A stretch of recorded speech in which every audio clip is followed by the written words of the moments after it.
All right, good morning, everyone. Welcome to Forms class. Thanks for making it on this sunshine day.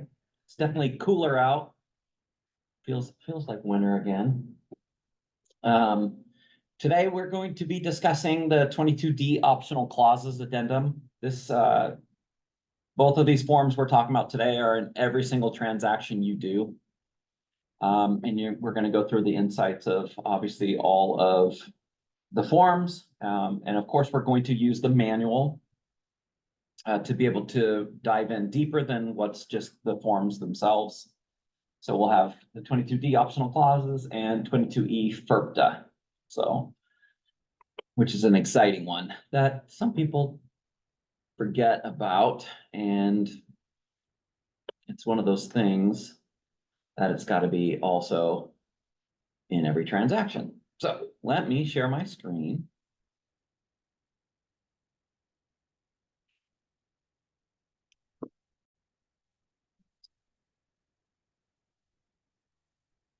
Okay.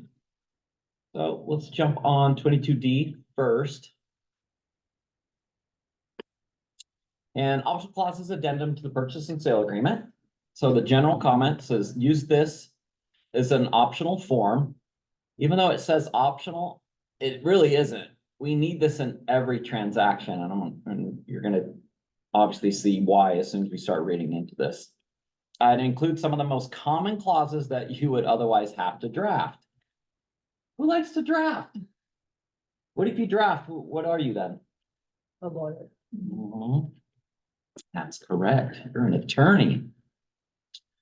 Do not make changes. These are attorney prepared clauses. Washington case law permits you to fill in simple blanks in attorney prepared forms and insert attorney prepared clauses. If you change these clauses, they are no longer attorney prepared. If you make changes, you will be held to the standard of an attorney in the wording of the changes. So there's the warning. I think if some of the other manuals that we go into constantly give this reminder, and they constantly also talk about the fact that you should not be making changes. I mean, it just constantly goes into this. And the other thing that they definitely talk about, and where brokers usually get themselves in trouble, is that they leave blanks. So leaving blanks in the form is, even if it's stuff that's defaulted, this is the stuff that attorneys look for.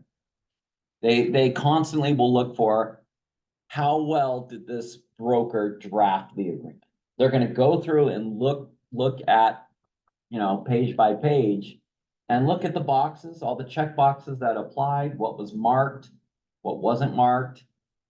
And they're going to look at everything, and the first thing that they talk about whenever they're going, doing some type of litigation, they actually look to see that, hey, there's a lot of blanks left in this. They just left everything to default. They didn't take the time to write it in.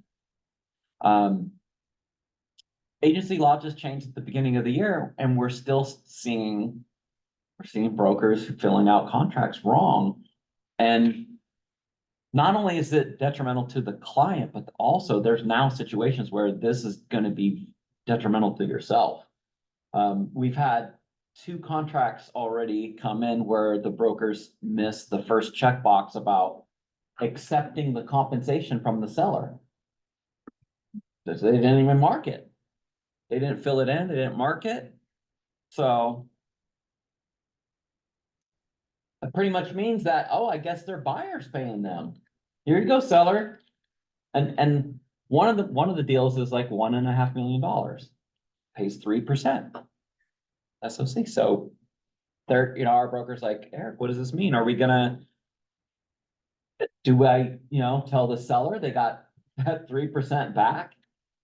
I said, yeah, I guess so, because it's not filled in. It's not for us. Like, we don't know what's going on. You have to have the buyer's agency agreement. So that's typically where people get in trouble. is leaving blanks. So addenda, in the purchase and sale agreement, you should insert Form 22D in the blank space for addenda. If you forget to do so, it does not make the addendum void, but it could cause problems when somebody claims this addendum was not attached to the purchase and sale agreement.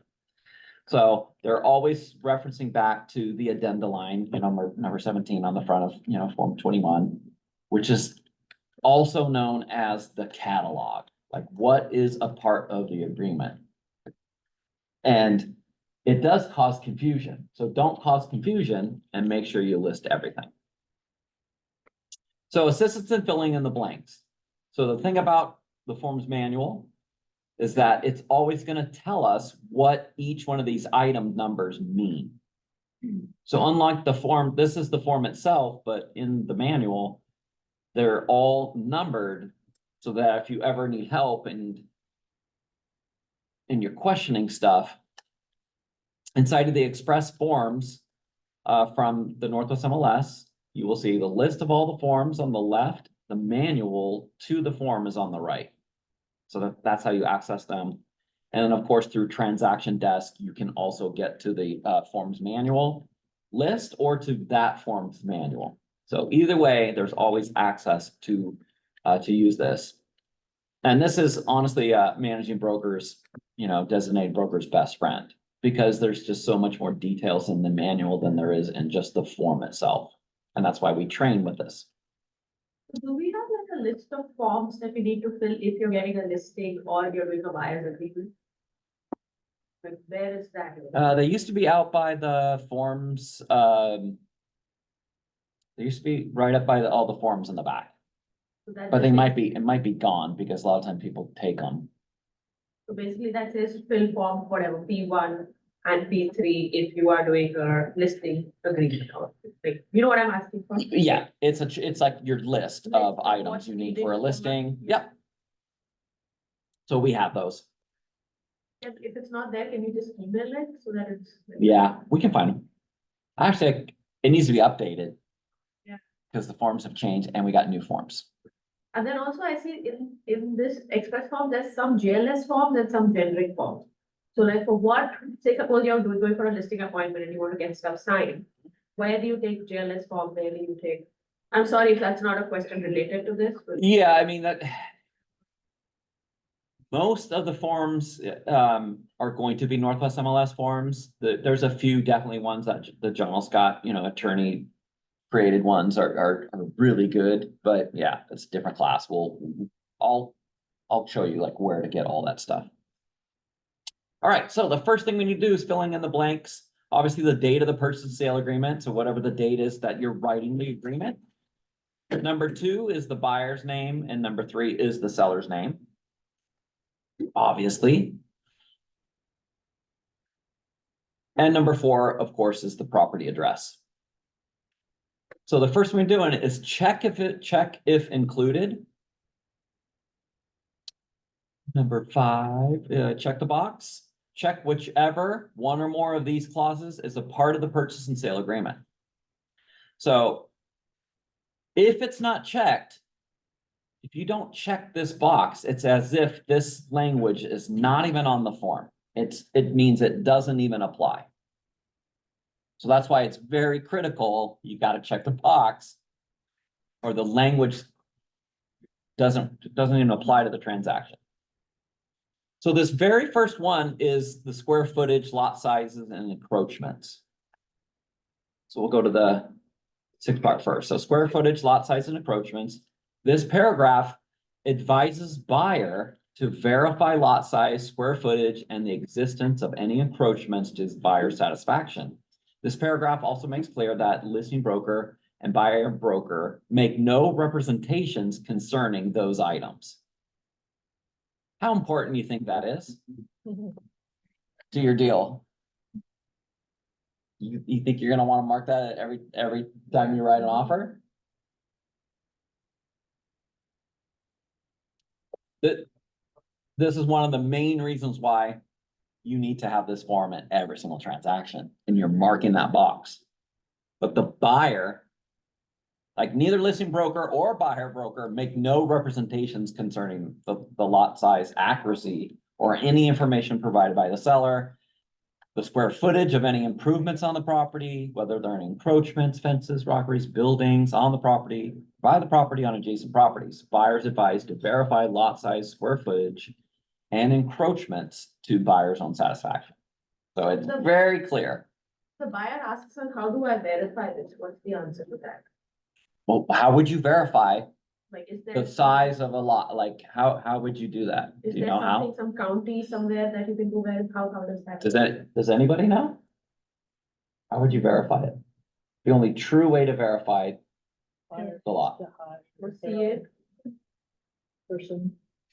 Like an appraisal process, not the appraisal, but the, like land search before the sale. What's it called? So title, Okay. I mean, you can use title to see that, you know, what's on the information.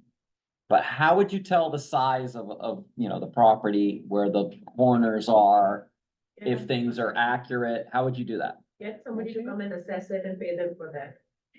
A survey. A survey. that's Yep, what- you would have to hire a survey company to come do that. That's expensive and. Do you guys, yeah, do you know how long that takes? Do you know how expensive it is? Mm-mm. It could be expensive. Probably for like a 5,000 square foot lot, you're looking to probably 3,500 to $5,000. About, and it's gonna take weeks. Typically, how much time does a buyer have for an inspection? What's the Days. default? Okay. 10 days. 10 days is the default. You know, I mean, they need to do something like that.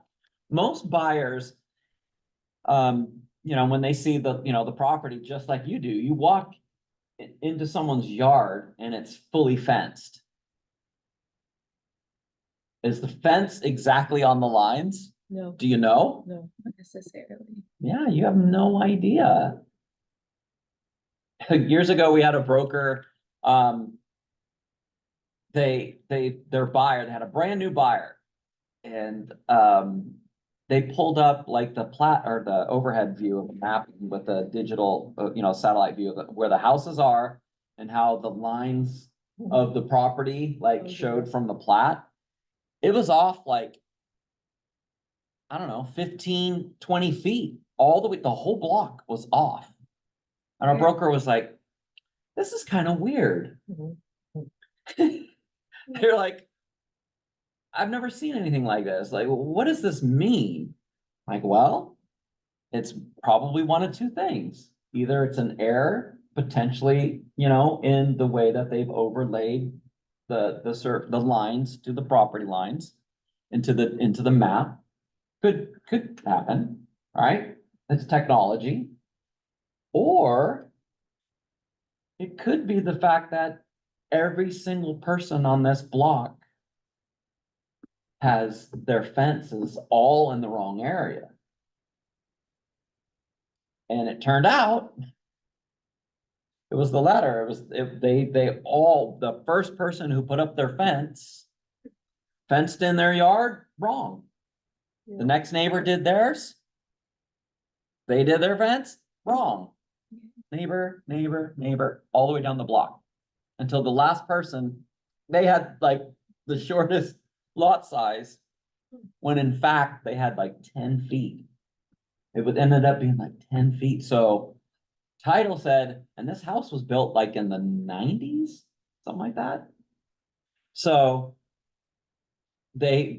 title was like, we can't insure this with, they had to put basically a note on the title, and the buyer was like, do you mean that my neighbor can literally have a survey? Cause we told them, like, if they go do a survey, every single one of these are, you know, they're gonna be off, so they could potentially come to you and say, everyone's gotta move their fences at their own cost. So, Wow. I mean, that could be a chain reaction of, you know, Yeah. expenses that nobody wants to hear. So the buyer's like, I'm out, I'm walking. And our broker was like, I don't blame you, you know, this is Yeah. like one of those things, I guess, you know. how do you know that, how long will a mistake continue like that, you know, until someone speaks up and actually investigates it? So title had to put something on that. We never knew what happened with the listing or anything, but this was years ago, but these things matter. That's the only way you would ever know. So yes, we're going to check the box for number 1. Mhm. Number 7, Karen, you want to read 7? 7, title insurance. NWMLS purchase and sale agreements require seller to pay the premium for a homeowner's policy of title insurance for buyer. If homeowner's policy is not available, then the purchase and sale agreements require seller to pay the premium for a standard policy.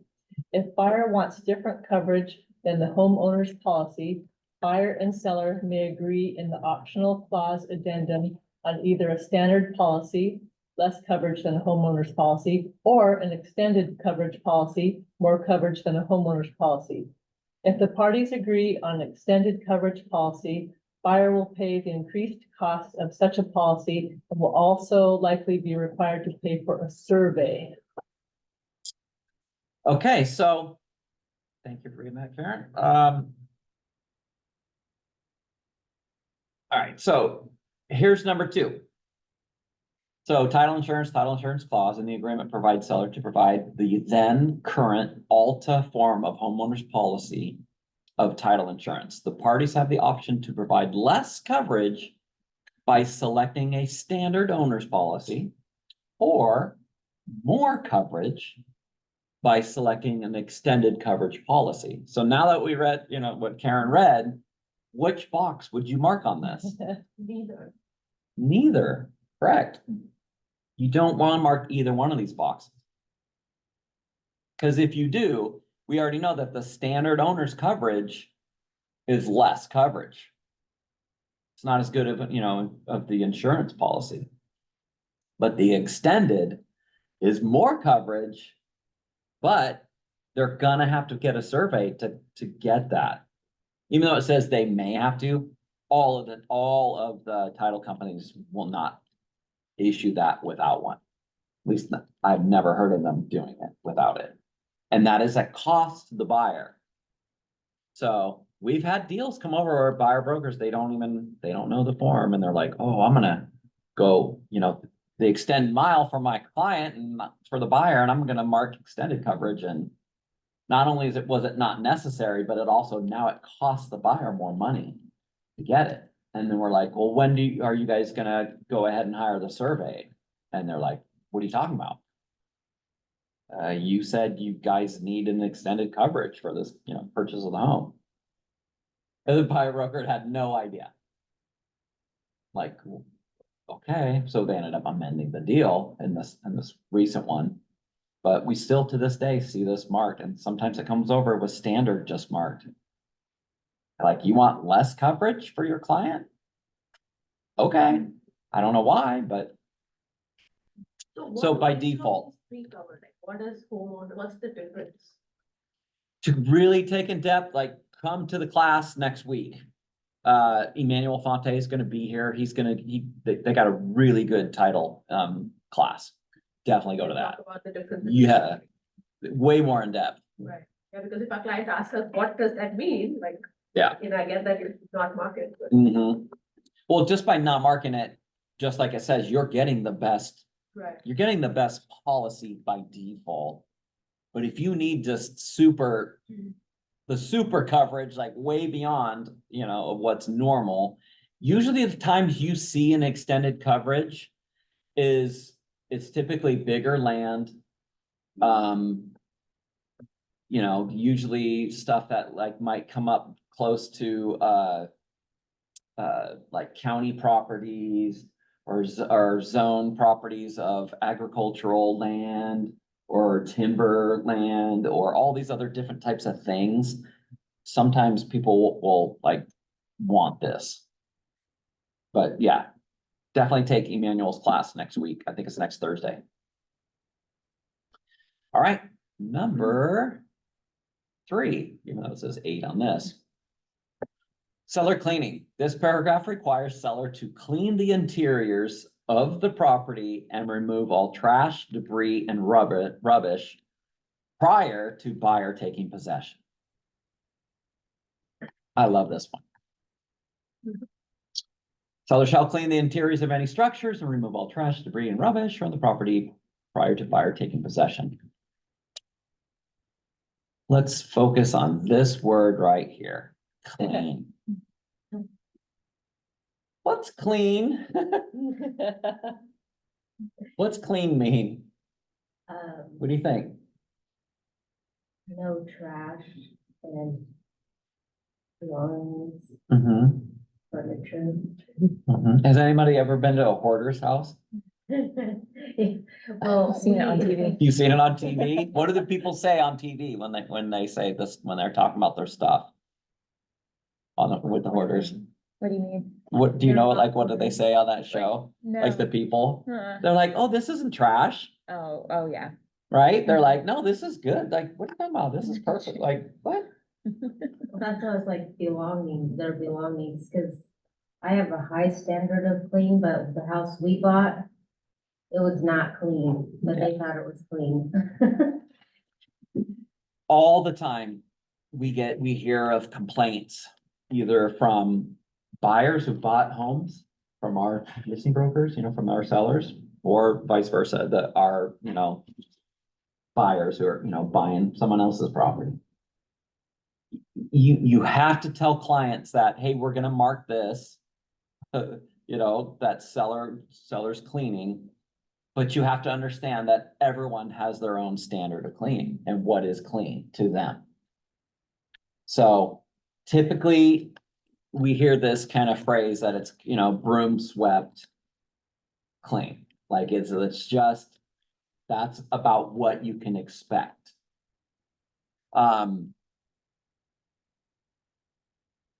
Another thing, I know this isn't part of this form, but in Form 21 and 28, for residential and condo,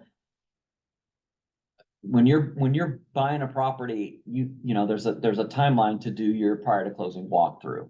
And it's 5 days prior to closing, buyer reserves the right to go back to verify the foregoing of the property being maintained in its original condition in which they viewed it, in which they, decided to write a deal on it.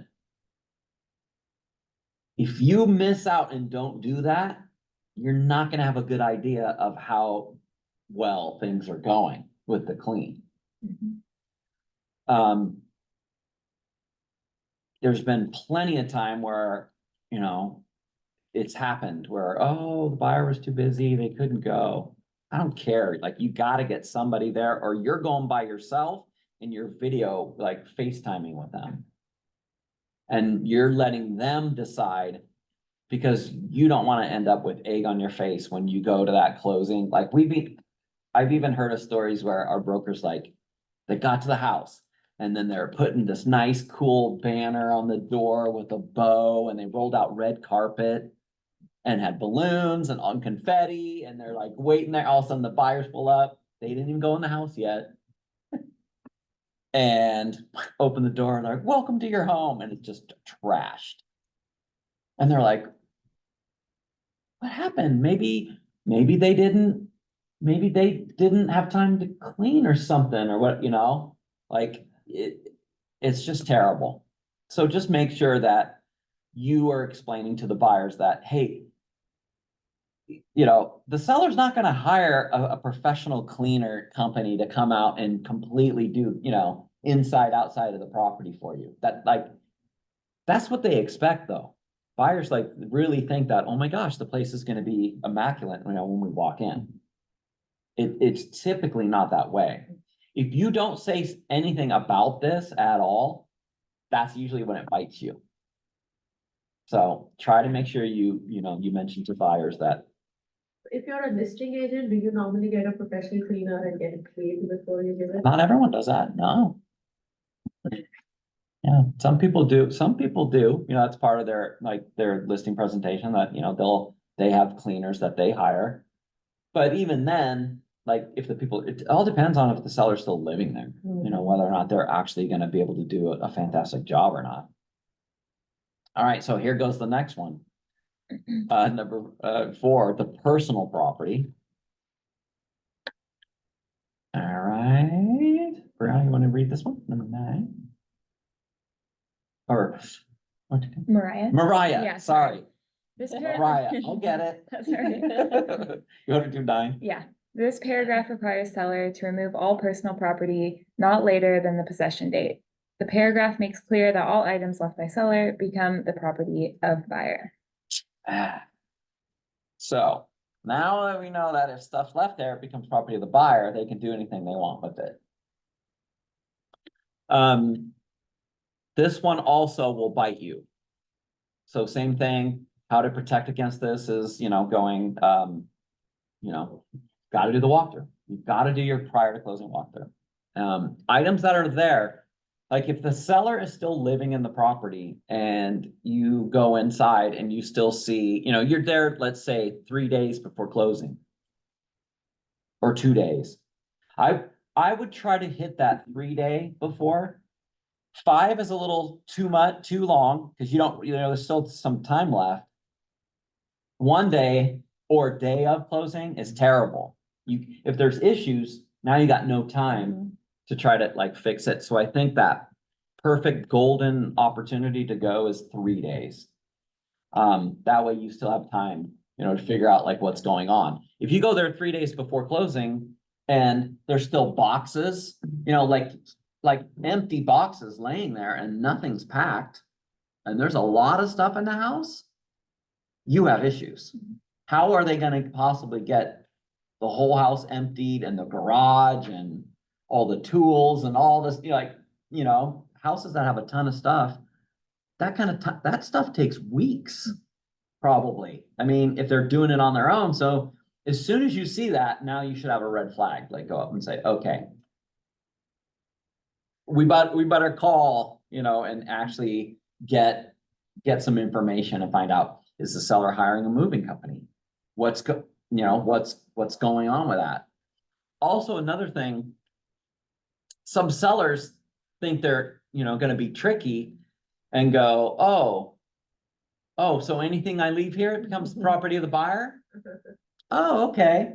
Old cars that don't run, an old broken down boat with a hole in it, stuff that's gonna cost me money to go take to the dump. Yeah, I'll just leave it. So also at the same time, if there's items you really do not want there, right, you're gonna have to have dialogue just to, make sure the stuff is gone before you close. Because when you do close, who owns it? The buyer. What do you do in a situation that says, no, I will deal with it, I can't move it or whatever? So I'm sure things like that will have happened. You're gonna have to you're gonna have to make a plan. Yeah, you're gonna have to, this is the whole thing too. If you go to the property and you're showing the property and the buyer's like, I love this home, but golly, all that trash in the yard, like, oh my God, I can't, no way. Like, I don't want to get stuck paying for that. We've seen places where people have 500 old tires piled up in their yard. And that bunch of broken down cars. There's a property one of our brokers just wrote up for their client. And there's so much garbage and trash on it. The city's been, hitting them up with fines and trying to get them to do something for years. And we warned our buyer that if you close on this, you're going to be responsible for all of it. And it's a cash deal. So we said right away, if there's items that the buyer does not want there, write it in the contract. Seller shall remove all tires, located in the southwest corner of the backyard 5 days prior to closing. You basically gonna have to put some timelines and write some, details in there to make sure that those things are removed. Because if it's not, Like if a buyer acts funny, there's honest money, right? And the seller can take that away.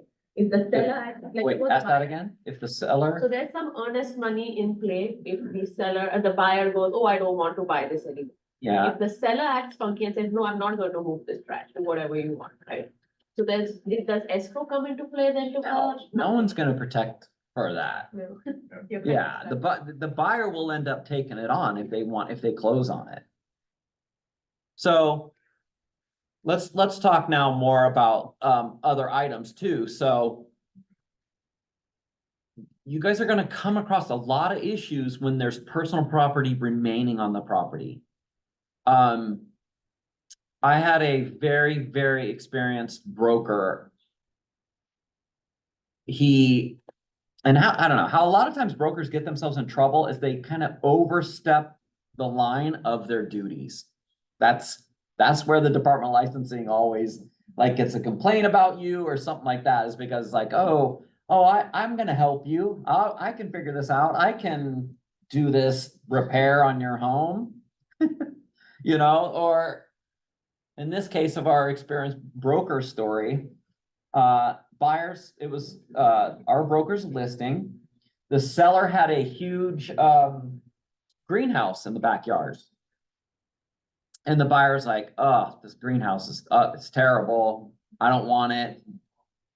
I want it removed. Okay. And they even wrote it in the contract, seller to remove greenhouse. That's all they wrote though. So they agreed that they would remove it. Our broker is like, I'll help you get rid of it. Like, I'll put it on Craigslist for you. And so people kept saying, yep, I'll come get it. I'll come get it. I'll come get it. They never came and got it. It's the day of closing and the buyers, you know, like, hey, you guys, the greenhouse is still here. Apparently the buyer's like, I'll just keep it. I don't care, whatever. They didn't convey the message to us. Our broker's like, I got to get someone there. The deal closes on Thursday. Over the weekend, finally, the person from Craigslist shows up with a huge truck backed up into the yard, in the front yard, ruined the grass, broke the gate, and removed the greenhouse. And they're lifting it up over the fence, pulling it all, you know, into the back of this truck with like 5 or 6 people. And they take off. And the buyers pulls up with their moving van the same day, and they're like, what the hell happened?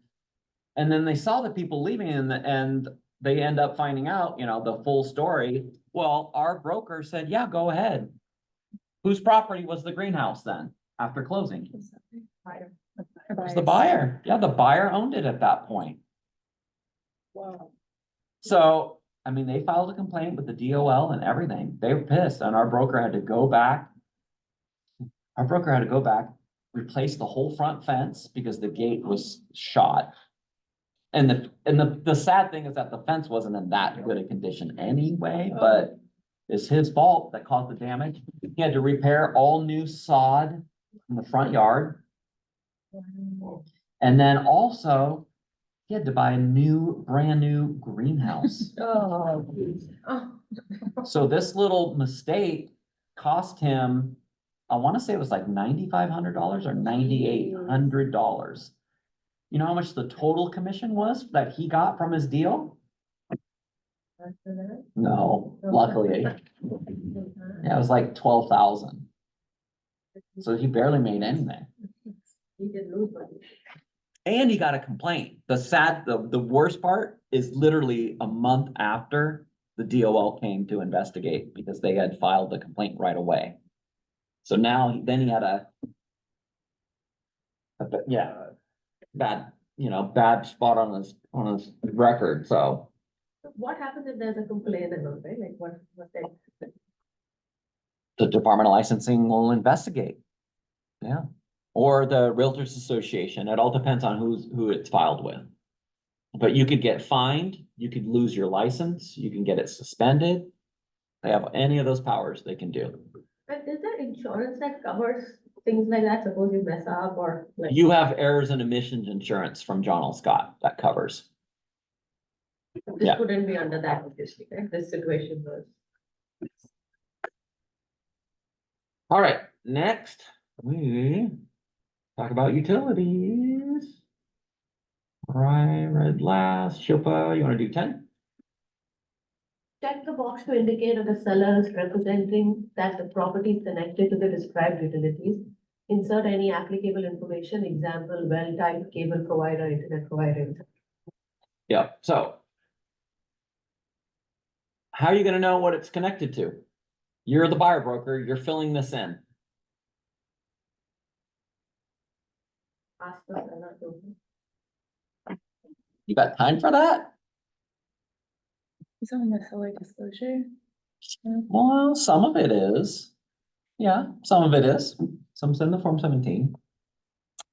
In the listing, you'll see these details. Okay, They're there. So in the listing itself, it's marked all of these items. If there is a well, it actually will say individual well or a community well. Irrigation water, rarely see that marked. The newest one they've added is internet, but you're supposed to specify the provider. And then anything other that potentially the property is connected to. I think the other one, I think I've seen on others, people will mark that there's, what do you call it? Not the, solar panel. Yeah, that's one of the ones I typically might see in the other box. All right, number 6, insulation. Okay, new construction.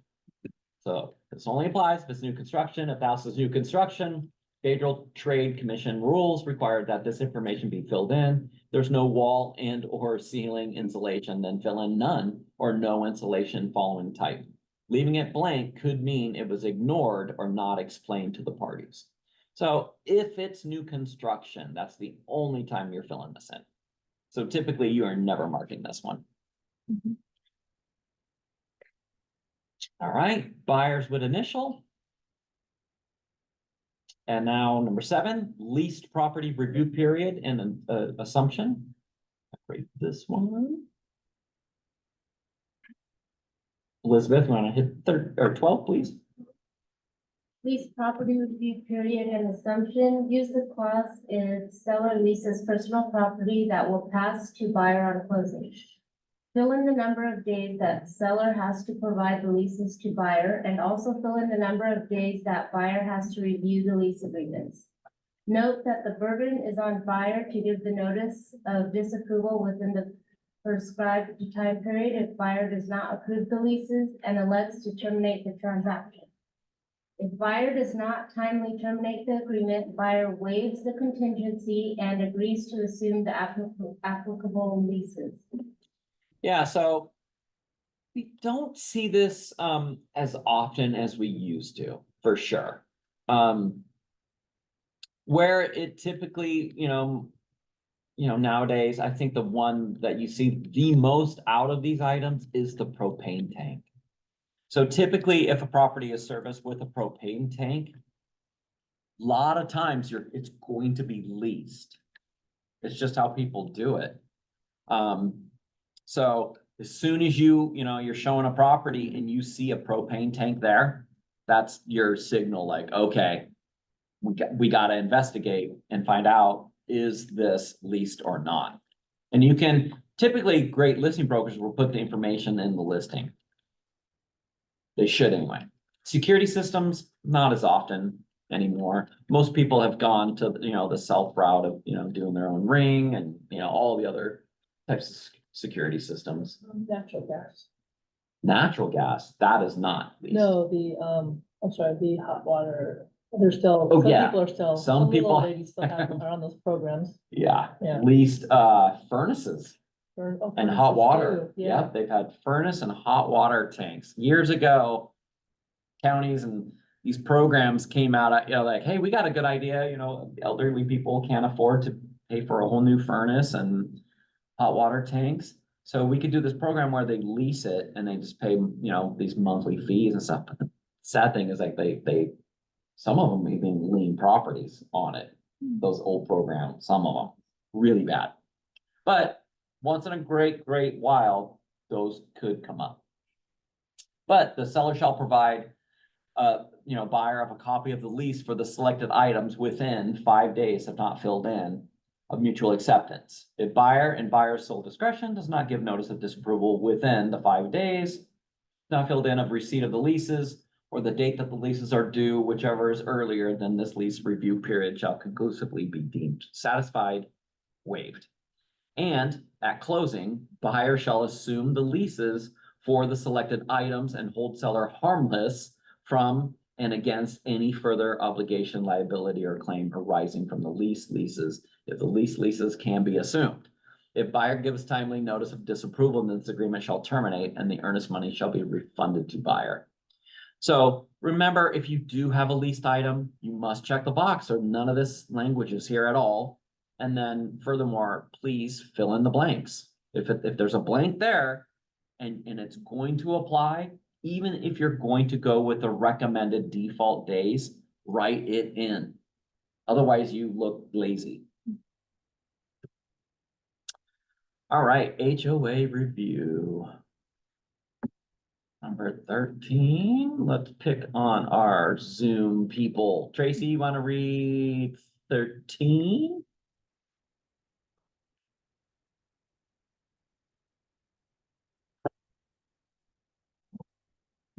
Maybe. Tracy, maybe. Or jumped on the phone call. Let's see. Sandra, you want to read that? Sure.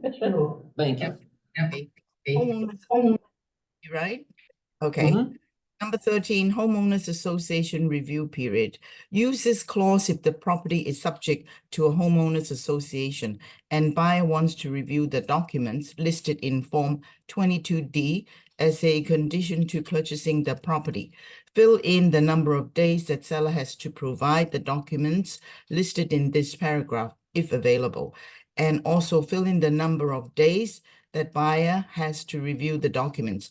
Note that the burden is on buyer to give the notice of disapproval within the prescribed time period. If buyer does not approve the documents and elects to terminate the transaction, otherwise, the homeowners association review condition will waive automatically, and buyer will no longer have the right to terminate the contract on this basis. Okay, so this is one of the ones, definitely, if the buyer has any concerns at all about doing certain things, to their property, or maybe they want an RV, an RV and they want to park it on the property, or a boat, or build a super tall fence, or do anything, put in a pool or anything. If they've got an item that they're concerned about and it's in a community that has CC&Rs and rules and regulations, this is the place where you have to mark the box, or the buyer's not going to have a contingency for the purchase to find the stuff out. So this one is much, much more detailed. So if you check this box, I would probably put about 12 days in here, because sometimes, unfortunately, if listing brokers didn't even order the preliminary title reports, you don't even have the CC&Rs and the stuff yet. So that could be days. So all of these items will have to be given to the buyer. So you got the rules and regulations, including but not limited to the architectural guidelines. There's association bylaws, and then of course the covenants, conditions, and restrictions, which is referred to the CC&Rs.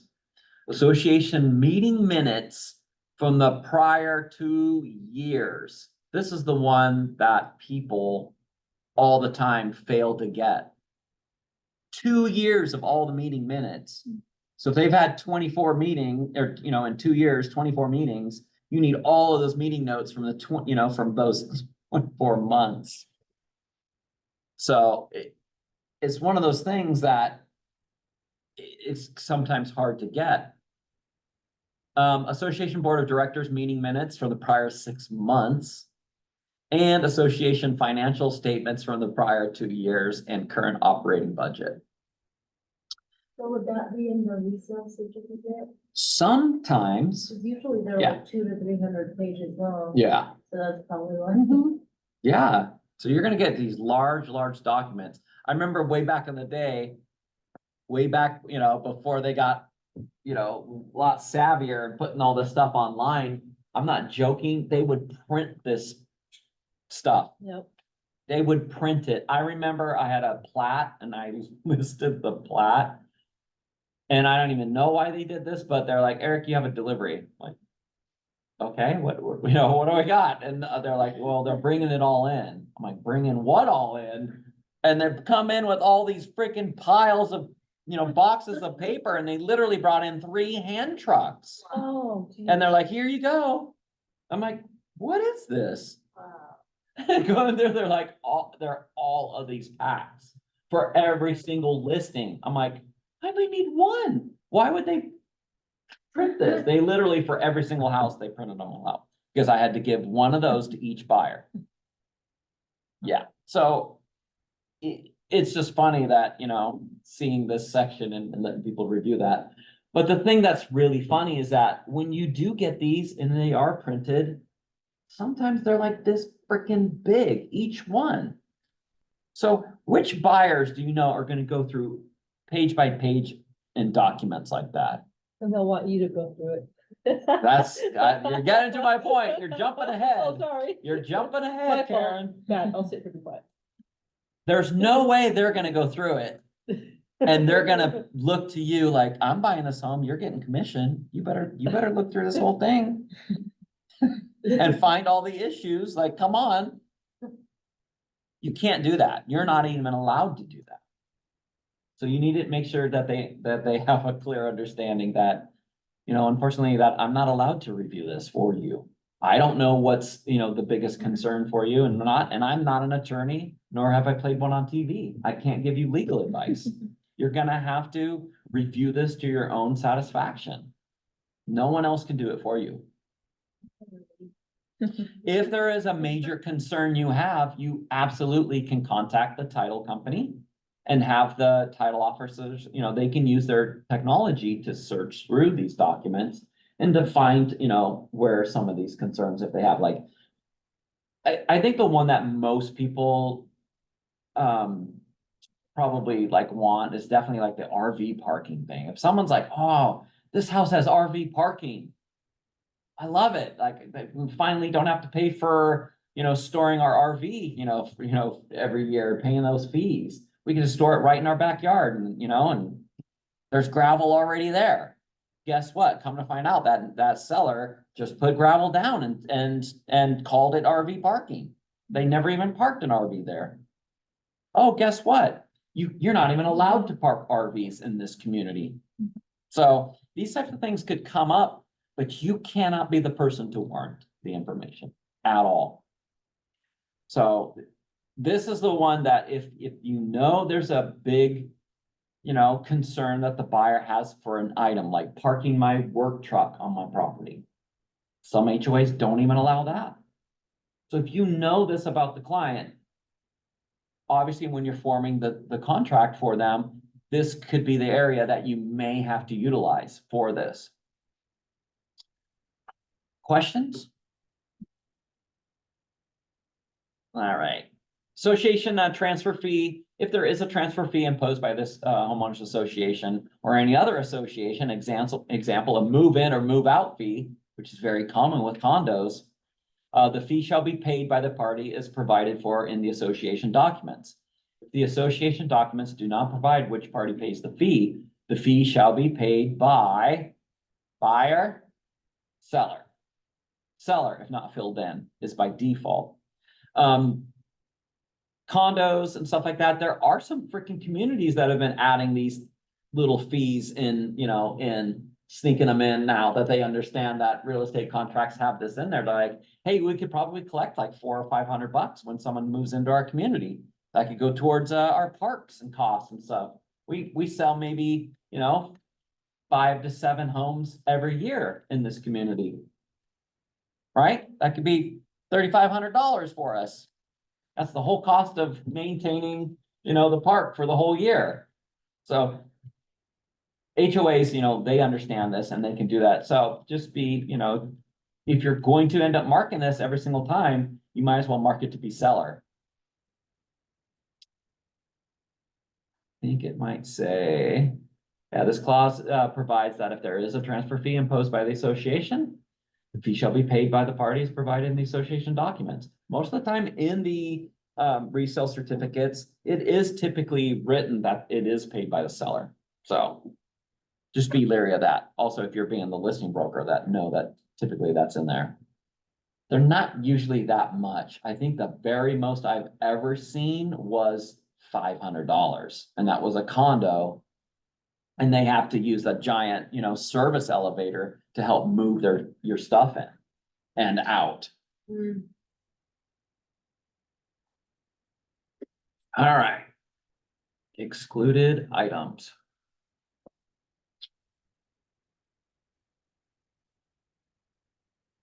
See, Mariah, you want to read this one? Yeah, excluded items. Use this clause if there are any items that the parties would like to exclude from the sale, which would otherwise be included in the sale. The items that are included in the sale are listed in general terms C of the purchase and sale agreement. Yep, so all those items that are included, right? We talked about the stories about the fridge, right? The different fridges, the different items. Yeah, so any item that is not going to be included in the sale must be filled in here. So you would mark number 10, following item or items that would otherwise be included in the sale of the property is excluded from the sale. The excluded items, seller shall repair any damage to the property caused by the removal of the excluded items. Excluded items. So this is where you would write in items. If you're, listing brokers, have conversations with the seller, and make sure to explain to them that, hey, if there's any items that you want to make sure you're bringing with you, like your family heirloom chandelier. I think that's one I've seen. Or this one was quite expensive. Koi fish from the pond backyard. There's like 200 something thousand dollars worth of koi fish. They're all like this big. So stuff like that, that's very, very important to a seller. It's got to be in the agreement. Brokers constantly get themselves in trouble. They'll, especially listing brokers, they say, oh yeah, koi fish in pond and backyard are not included in the sale. And they put it in the listing. They write it in the agent only remarks. Right? And then when they get the contract, it's not written in the contract. So what do you guys think happens? Are the fish included in the sale? Yeah. Why? I put it in the listing. It's not in the contract. What? No, it's in the agent remarks. I said the fish aren't going. Fish is like It's even not personal legal, property, though. right? Yeah. What? It's just a verbal thing. What do you mean it's verbal? You read it, right?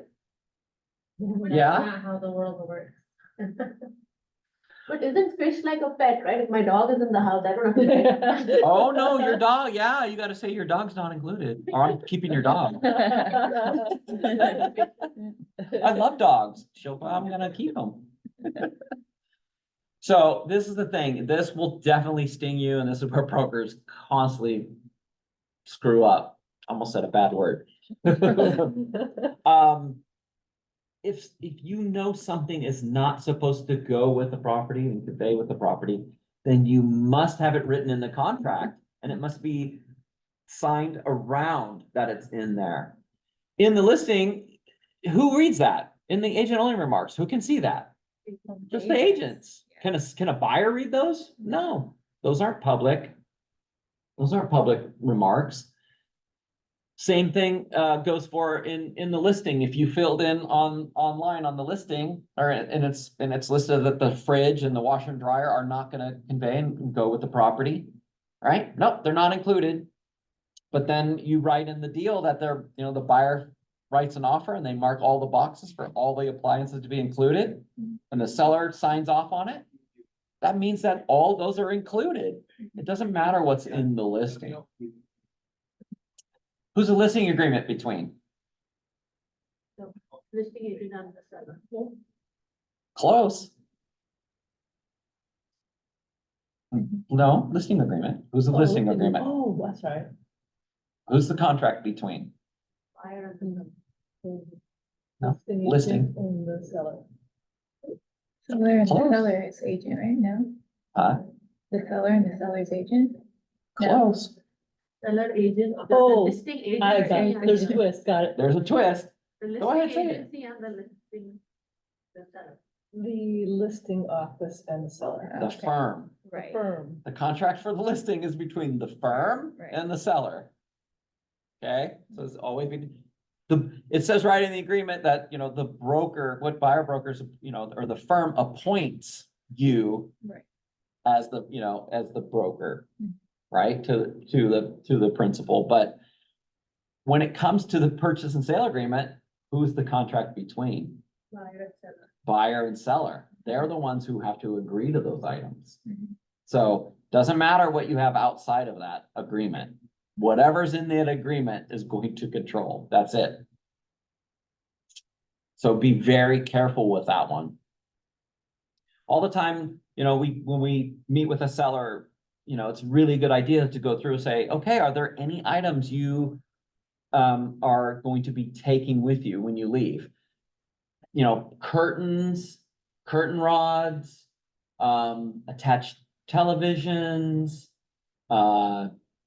that Samsung TV refrigerator that texts you when the milk is low in the kitchen. Are you planning to bring that with you? Like, you really want to ask questions of what's going to be included or not. Years ago, I had my own transaction where I had this conversation with the sellers and they're like, nope, we're good, Eric. Listed the property. We had buyer make an offer right away, all cash. They're doing all cash. They were going to close in like 19 days. They were coming from Hawaii. And our seller was like, oh, this is awesome. This is perfect. You know, they're very excited because they were going to buy some land and build. Well, all of a sudden I get a call from the buyer broker like 3 days into the deal, right before the weekend, right before they were going to have their inspection. And the buyer broker goes, Eric, what the hell's going on? What are you talking about? They're like, your sellers are in the front yard and they're digging up all trees and stuff and plants. Like, what? Yeah, they're taking all the plants and stuff out of the front yard. Wow. I don't know what's going on. Let me call them and find out. So I call them and they're like, oh, hey, how's it going? Yeah. Oh, I'm like, hey, what's going on? The buyers just drove by, I guess, and they saw that you guys are digging up plants out of the front yard. They're like, oh, yeah, we're digging up all the bulbs. We do that, you know, and move them. I'm like, you can't do that. They go with the sale. Oh, but yeah, no, we were gonna take these to the new property. You can't do that. Like, what are you doing? So the buyers, they didn't even do their inspection. They just terminated. We're out. This is the kind of deal, you know, you guys are gonna do. So if they're doing stuff like that, they expect to take plants or things that are completely attached. You need to make sure it's here. In fact, in that way, you should mark them, like maybe put tape on them and say, you know, being removed prior to closing or something. You just got to make sure that it's very, very clear of what is going to happen with items like this. And just like it says, like they're supposed to replace the items with like items too. We did have an issue where the buyer was extremely pissed that our seller removed a family heirloom chandelier. I mean, this thing was huge. You're talking, you know, like the thing was probably taller than me, right? It's and they replaced it, and guess what they replaced it with? Something really basic. Yeah, a dome light, one of the little dome lights, probably the cheapest like one they could find too. And the buyers were like, yeah, we saw that you're removing that. Really? Mm. They were pissed. They almost didn't close. They were literally like, you need to do something. There's no way. You can't go from this to that. And so they were angry. They almost didn't even go through with the sale. So I had to go back to the buyer, or we had to go to our seller and say, you can't, don't do stuff like that, because yes, it was clear that it's not included, but it's a really good idea to make sure that there's a plan in place on what is it you're gonna replace it with, and if there's damage, that it's gonna be fixed. We've also had many issues with that part too, like sellers have just removed stuff and just left it, big hole in the wall. Like, are you kidding? Attachments. Oh, yeah. All right, number 16, home warranty. Karen, you wanna do this one? Oh, home warranty. Oh, 16, home warranty. Use this clause for buyer to obtain a 1-year home warranty. Generally, a home warranty is a contract that covers the major systems and appliances in the property, including failures due to normal wear and tear. The parties need to decide if seller will pay any amount at closing for the home warranty and what options, if any, will be included. There is also an option in the form for other specifics related to the home warranty that the parties may want to include. All right, so if you're gonna have the home warranties, it's gotta be listed in here. And, buyer and seller acknowledge that home warranty plans are available, which may provide additional protection and benefits to buyer and seller. Buyer shall order a 1-year home warranty as follows. Here's who the homeowner provider is. You gotta fill in what is the cost. If it's not going to be paid by sellers, some buyer brokers even buy one. They'll fill in D, they won't fill in B, and they'll say, buyer broker to pay for, $500 towards the home warranty. And, and then escrow can take it out of the compensation at closing.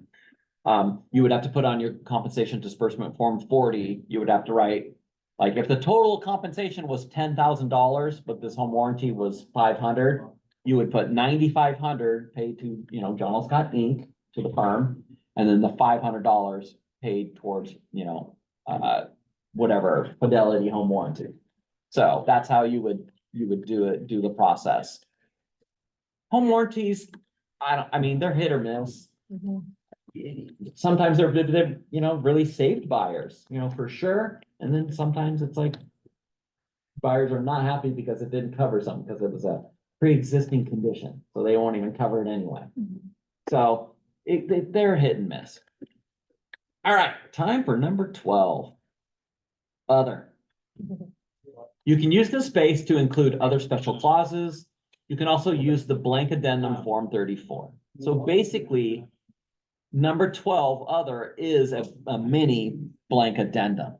Remember what we talked about, okay, we should write some of these things to be removed maybe prior to closing, right, in the deal. This is the section where you could write it. You could write, you check the box, meaning that this new clause is going to apply.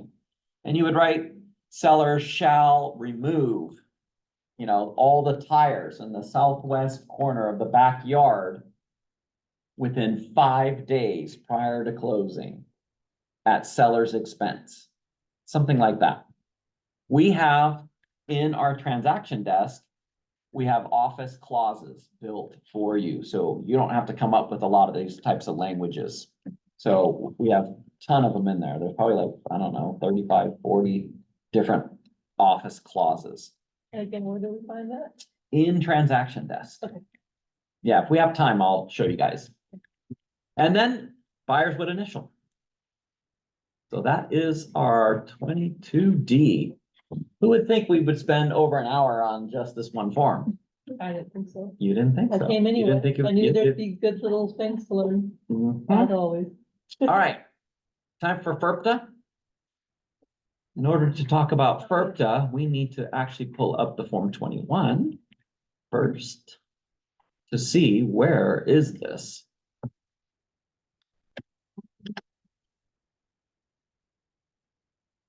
All right, number 13. Oh, no, 14. So on the front page of our contracts is the first disclosure for FIRPTA. seller is or seller is not a foreign person for purposes of US income taxation. So here is, why do we have to have this form filled out? Title and escrow years ago used to do this for us. But the funny thing is that it became a bad habit. Title and escrows were like, hey, we'll do these for you guys, so you don't even have to worry. We got it for you, you know, trying to get more business. They're like, yeah, we got this for you, we'll fill it out. Well, finally, one title and escrow got sued because they got stuck and the buyer got hit with the tax. And so they sued the title and escrow. And from there, everyone said, sorry, guys, we're no longer doing your work for you. This is brokers' jobs to get this properly done and documented. So, reasons for use under the Foreign Investment and Real Estate Tax Act, otherwise known as FIRPTA, Section 1445 of the U.S. Internal Revenue Code. The disposition of the U.S. real property interest by a foreign person is subject to income tax withholding. Buyer is responsible for finding out if seller is a foreign person for the purposes of U.S. income taxation. And if buyer fails to do so, buyer could be liable for the tax. So first and foremost, it is our buyer's responsibility to find out if the seller is a foreign person. Did you guys know this? So use in every transaction, this form or an equivalent form should be completed by seller and provided to the closing agent. General term J, seller citizenship, and FIRPTA of the purchase and sale agreement provides in relevant part. Seller shall execute a certification, Northwest MLS Form 22E or equivalent, under the Foreign Investment and Real Property Tax Act at closing, and provide the certification to the closing agent. If seller is a foreign person for purposes of U.S. income taxation and this transaction is not otherwise exempt from FIRPTA, closing agent is instructed to withhold and pay the required amount to the IRS. All right. So purchase and sale agreement. The purchase and sale agreement requires seller to warrant that seller is or is not a foreign person for purposes of U.S. income taxation. The warranty is contained in either specific term 13 or 14, seller citizenship FIRPTA, of the purchase and sale agreements, depending on if you're using condo or Form 21 residential or 25 vacant land. It just depends on the way they're numbered in those boxes. This provision makes the parties aware of FIRPTA at the onset of the transaction and gives buyer notice of seller status. Note that even though seller provides this warranty in the purchase and sale agreement, seller needs to complete Form 22E or an equivalent form and provided it to the closing agent at closing. Tax advisors, they can, obviously they have the forms. There are forms provided by the IRS, which is exactly the same thing for the FIRPTA. But realistically, this job is listing brokers. Listing brokers should be getting this from the onset of taking a listing, because they need to know if the person is not a U.S. citizen. If they're not a U.S. citizen, they're going to hold more taxes. So every time you're listing a property, you should be, listing brokers should be getting the Form 22E filled out by the seller. Is it just US citizen or for tax? You could be on a visa and You get. could be on a visa, yeah, and then you're okay. Then It's more or less whether or not they're properly set up, that they have that they're paying taxes. Right. But that's not for us to investigate, because it's actually the buyer's job to investigate whether or not. But how many buyers are gonna go, the seller, how do I know? Do I have to go ask for documentation? It just doesn't happen. But the IRS has got to have some way to get the money, right? So they're like, well, if the buyer's buying the house from that seller, then that's who we go after. It's extremely rare, but you know, it has happened. Can you imagine selling a house to your buyer and they're all happy? It's the first time home buyers and nobody marked this. Title and escrow didn't even verify it was there. And then all of a sudden, 6 months, 12 months later, IRS is there knocking on the door like, you owe us $89,000 for the taxes. I'm like, what? What are you talking about? If that happens, they're suing everybody. Mhm. All right, D, seller section. Note that the first box in Form 22E, which is always used, is for seller to fill in. Amount of withholding and buyer certification. Effective February 17, 2016. FIRPTA withholding is 15% on the amount realized from the sale. So it's 15% of the purchase price. There are notable 2 exceptions. If the amount realized does not exceed 300,000 and the buyer will use the property as buyer's personal residence, then there is no tax withheld. If the amount realized exceeds 300,000, does not exceed $1 million, and the buyer will use the property as the buyer's personal residence, then the tax withhold by the closing agent is 10%. So if it's in that 300 to $1 million, it'll be 10% withheld from the foreign seller. Buyer certification is only used if seller is a non-resident alien. Buyer should check the applicable box and sign the bottom of the form.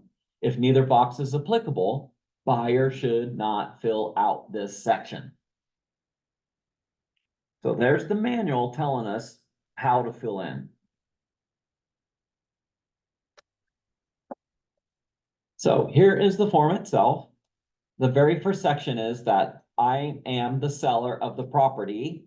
Got to check the box, fill in the listing. Whatever that subject property is. Then it says, or if no street address legally described on the attached. So sometimes if the property doesn't have a full address, like, vacant land, sometimes they don't even have a full address yet. You'd have to mark this box and say legally described on the attached exhibit A. So citizenship status, I am a non-resident alien or foreign corporation, foreign partnership, foreign trust, foreign estate, or other foreign business entity for purposes of US income taxation. So if they are, that's the box, if they mark this, right? And the seller signs this, does the buyer have to sign down here and mark one of these boxes? Yes? Yes. Yes, that's correct. So if this box is marked, I am, it should also be accurate that seller is. So when you are writing a deal, you need to look into the listings and look in the supplements.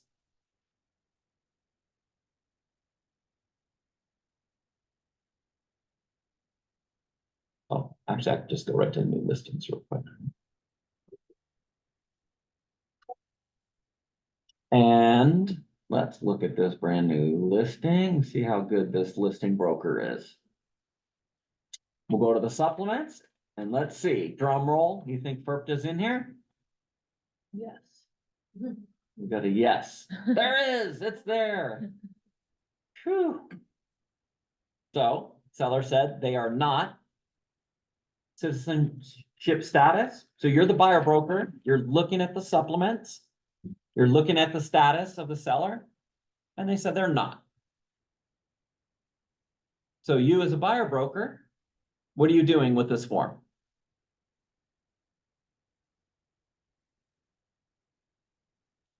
What are you gonna do?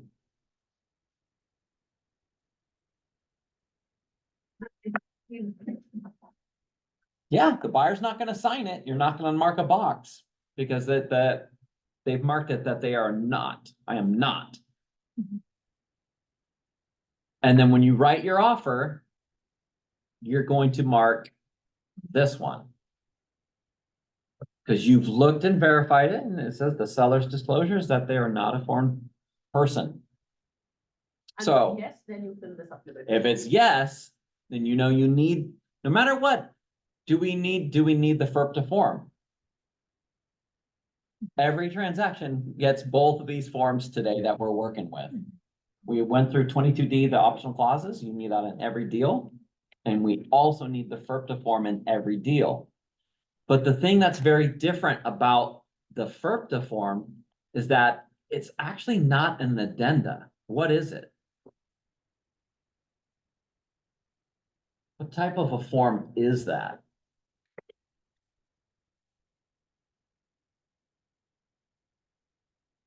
Zoom people, you've been pretty quiet today. What type of form is this?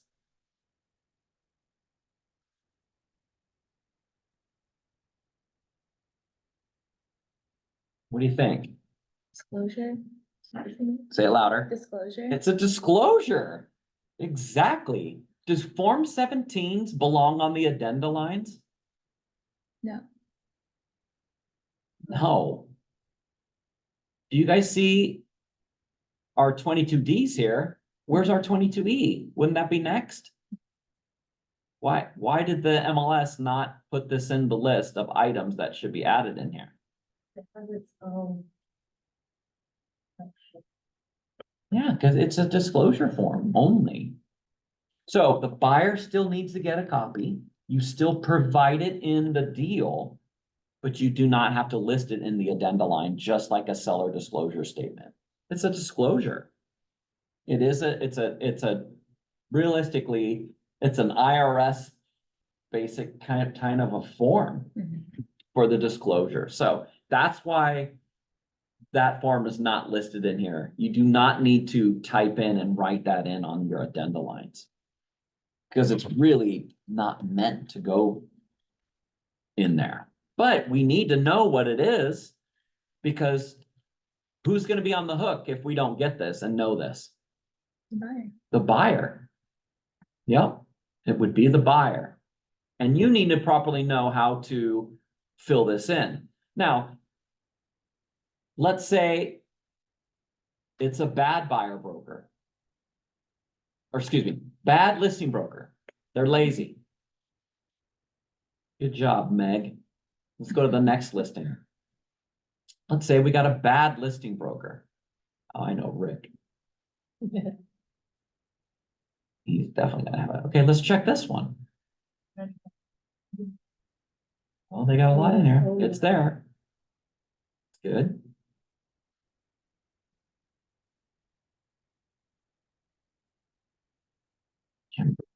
Let's check. There. It's there. Good, good, good. You should see a lot of supplements in every listing. If there's not, a lot of times there's lazy listing brokers and they just don't get the stuff. If you're writing an offer and you need to get it, and you need it right away, sometimes you have to wait.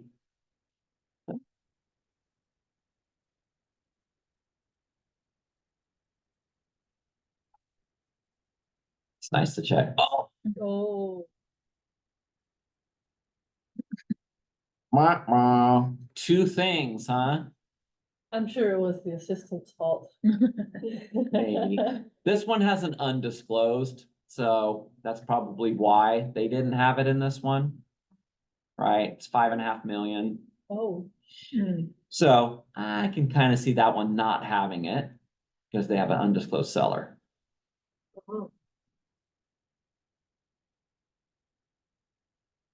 Let's find a bad looking listing. Let's yeah, let's look. the Let's picture will look. be the clue. Yeah, let's see. Let's, has the. Oh, there's one. Oh, way to go. So look, no FIRPTA. So your buyer brokers, how are you're gonna write this up? What box are you gonna mark? How are you gonna know which bark or which box to even mark at all? If you don't know, then to be safe, you'll say he is, what would you do? You reached out to the listing agent before. We're gonna wanna start to communicate to the list broker, say, hey, I noticed you didn't have a FIRPTA form, filled out by your seller. Can you, can you guys provide that? Can you get the information? Oh, yeah, I forgot. Or let's say there's that scenario, so you can get the information, then you can mark it, right? But you still need the form. Mhm. You gotta get it, because it's supposed to be filled out by the seller.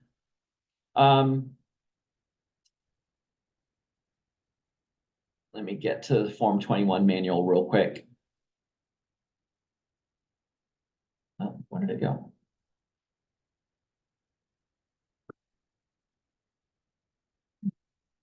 Stop you guys, I just wanted to touch on this.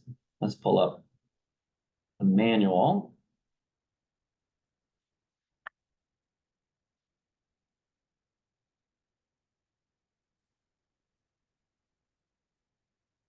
Here's all the information in the boilerplate language of our deal. But this is the part I wanted to touch on.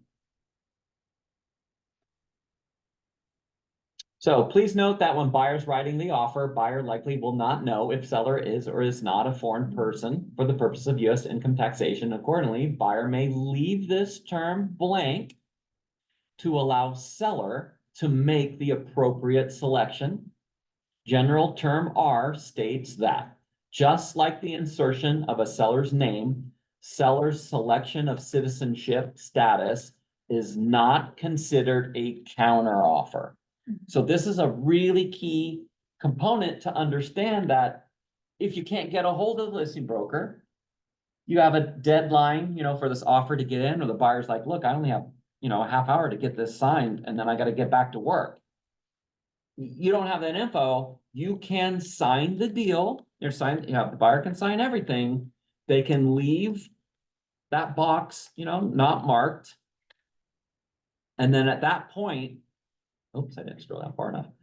Then at that point, the seller can make the disclosure on there, but please do not forget, just because that little box is marked on the front, it does not mean that you guys have properly, protected the client, because you have to have the FIRPTA form.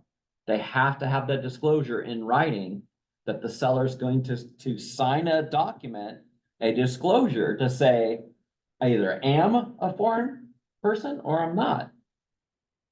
So it's really critical that that is in each deal. You're gonna come across a lot of listing brokers who are lazy and they just they don't get it. In fact, you'll see some that don't even have anything uploaded, and they're gonna get auto fines from the NWMLS. But it's gonna take, a lot of communication and you reaching out and asking questions to be able to get those answers for your clients. So if it's not gonna be in a counter offer situation, then what if you just can't get it from the listing agent? They're like, oh no, I don't wanna waste my time. What if they just are being difficult? Then what do you do? What do you I don't think? know. What would you do? What are you gonna do? I would call you.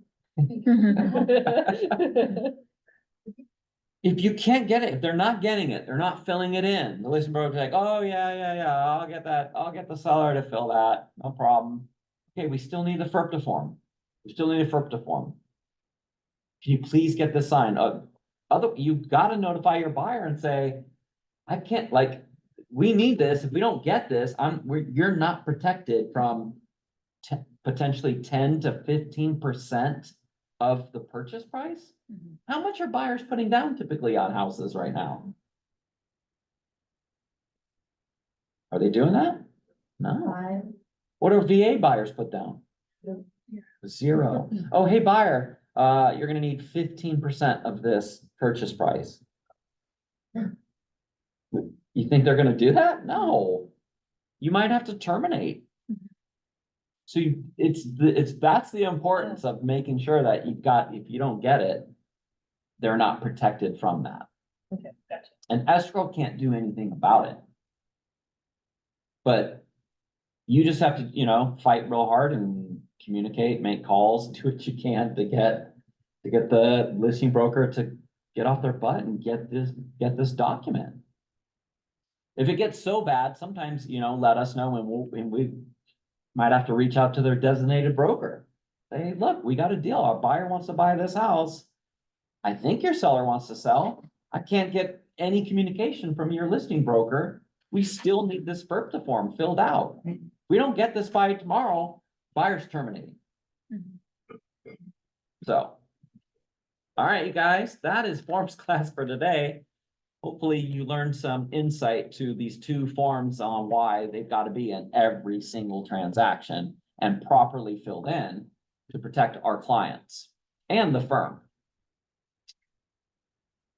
Thank you guys for making it, and we will see you on the next one. Take care.